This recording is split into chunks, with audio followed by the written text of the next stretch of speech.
To get any job in learning design, you have to know these levels like the Bible. Remember that language you wanted to learn?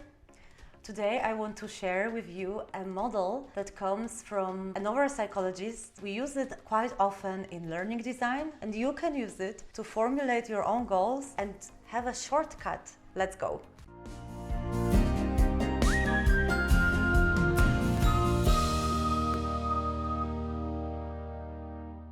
There is a lot of development going on in the learning sciences, especially due to neuroscience, but there are a couple of concepts that seem to be quite applicable and relevant still. One of them is a taxonomy introduced by an educational psychologist, Benjamin Bloom. Whenever you learn something, your brain is doing some work. The amount of work differs based on what's expected from you. Let's take the language learning example. If I give you a book and I ask you to read the text out loud, your brain will work, but maybe not as hard as when I ask you to summarize what you've just read or even compare it to something else. There is different type of effort, mental effort involved, and that's exactly what Bloom looked at. So how do these levels look like? There are 6 levels in this taxonomy, and each of them refers to a different level of cognitive means mental effort. You start with the lowest effort.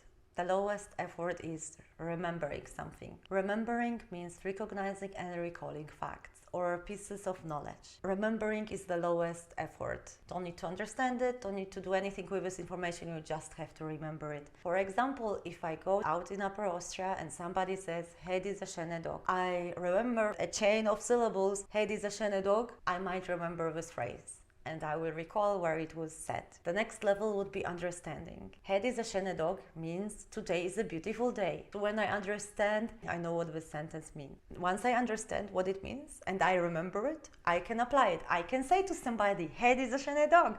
I can say today is a nice day to somebody. Level higher is analyzing. It's breaking things down to pieces. So when I take this whole phrase that I remembered and understood and I could apply, hey, this is a schöne Dog, I can break it down to pieces and have hate today is a schöne, beautiful dog day.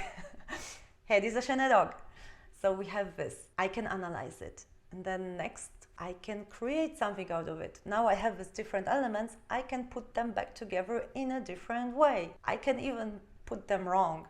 And the next level is evaluation. That's it. I can actually put them wrong or correct, and I can see if things were wrong or not. That's the whole pyramid taxonomy of Bloom's cognitive levels. Remember, understand, apply, analyze, create, evaluate. How do we use them in learning design, and how can you use them? In learning design, we use them mainly to understand what the learning objective of a course is.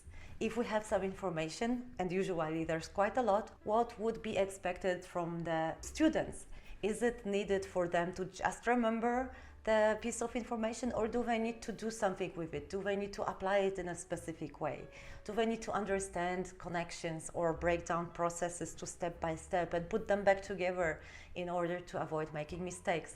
There is a lot of thoughts considered in this design process.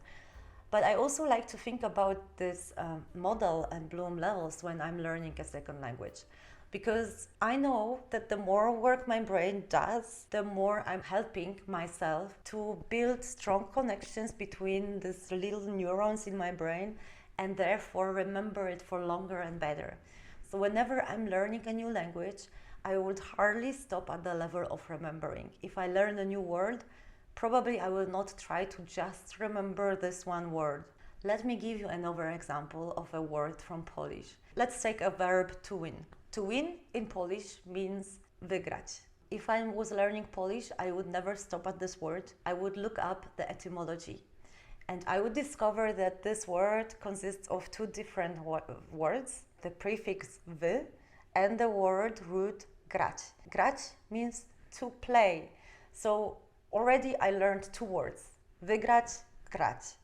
And if I pursue this etymology and this word, I would also learn the word for losing, przegrać. So I would start building my own map of these little connected words, try to get my brain to the higher levels in this taxonomy. So not stopping at remembering, getting higher to understanding, to application, to analyzing, to evaluating, and so on. That's why writing my diary is my favorite way to learn, because I get to create meaningful sentences I will need to express myself. Very often when I was learning a second language, I would just switch and try to write my diary in that language. It sometimes was taking me forever, but right now I never write in Polish. Most of the time I write in English. The only way I could get there is by actually doing it. That's it. That was the Bloom's taxonomy. Whenever you learn something next time, try to ask yourself, to what level do you need to take this information? And the higher level you can get to, the better for your learning process, I believe. That's it. Well, I can tell you as a bonus that in the learning design, we go deeper than that, because these are just the levels. And for example, the level of understanding. Whenever we formulate learning goals or learning objectives, I would never start, after this course you will be able to understand XYZ.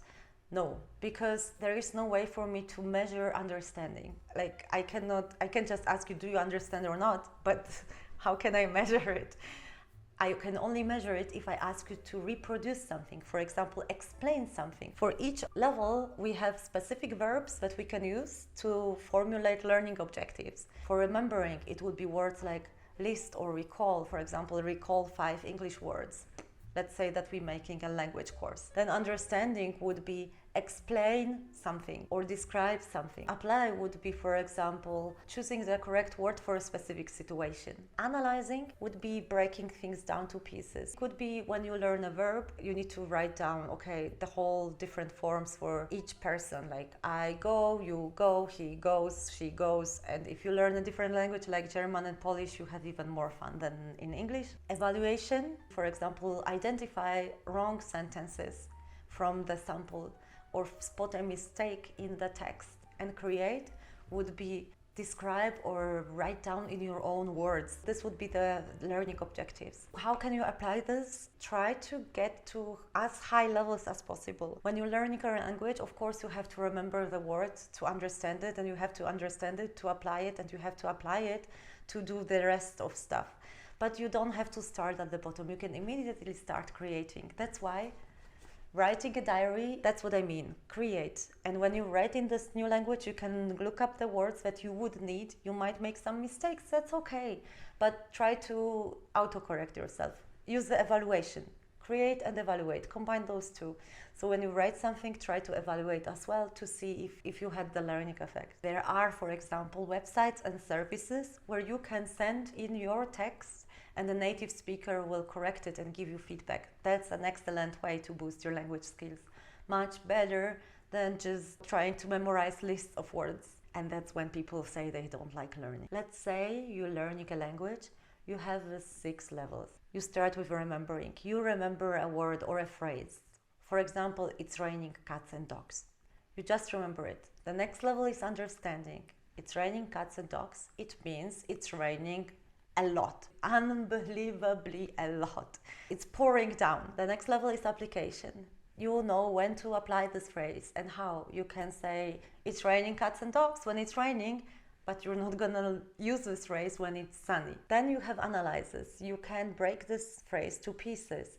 It is raining cats and dogs. You could then analyze this, categorize this, and so on. You could say it's raining dogs and cats. Create. Create is something where you use the language creatively. So you could invent something or so on. You could say it's raining squirrels and unicorns. To evaluate. If you have multiple phrases, it's raining cats and dogs and it's pouring down, maybe which way is better in the specific context. And this context could depend on the number of characters, whether your text is aimed at a native speaker or not, and if they will understand. Maybe it's better to say it's raining a lot instead of raining cats and dogs. To get there, you actually need to understand on the levels below. You need to understand that in this expression, which is used to mean that it's raining a lot, there are 2 nouns that designate animals that are connected with the word and that you use this to express yourself that it's raining quite a lot. And then you can say, what can you do with this knowledge now? To get any job in learning design, you basically have to know these levels like the Bible. There is no way around it, because sometimes you will have to design the learning objectives and you will need to make choices. Especially with e-learning, there is no way you can have a list of 10 learning objectives for every bit of information, so you really need to think for yourself how to group it and what the core point and purpose of the course is. That's one point. The second thing is you can use it for your own learning, especially when you learn language or any other thing. Try to avoid just memorizing.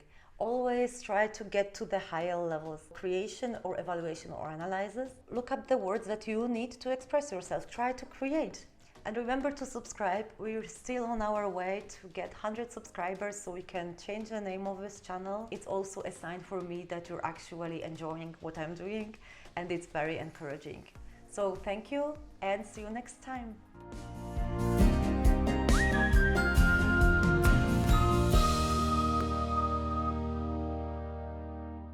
I can create, I can take Shen as a little meaning and add it to my own name, Marika Hien. Maybe I need a different example. Let's take a word. I don't want to give an example. Evaluate is like choosing what would be better. For example, when you learn a new expression in a new language, it's raining cats and dogs. Actually, cats and dogs etymology. But I don't think it's a good example, is it? Okay, let's say, for the sake of argument. Okay, final, yeah? Let's see. Okay, oh, I have a perfect example. So, are you curious? Let me know if you have any additions, any comments, what was new to you, and remember to subscribe. We have... Anyway, that's it for today. Nowadays I mostly write in English because I'm lazy. You know, trying to memorize lists of words, it's... yeah, you know, just remembering. And that's when people say they don't like learning. Some tips how I used it to learn the different language. I hope these tips will help you. I got distracted by a fly.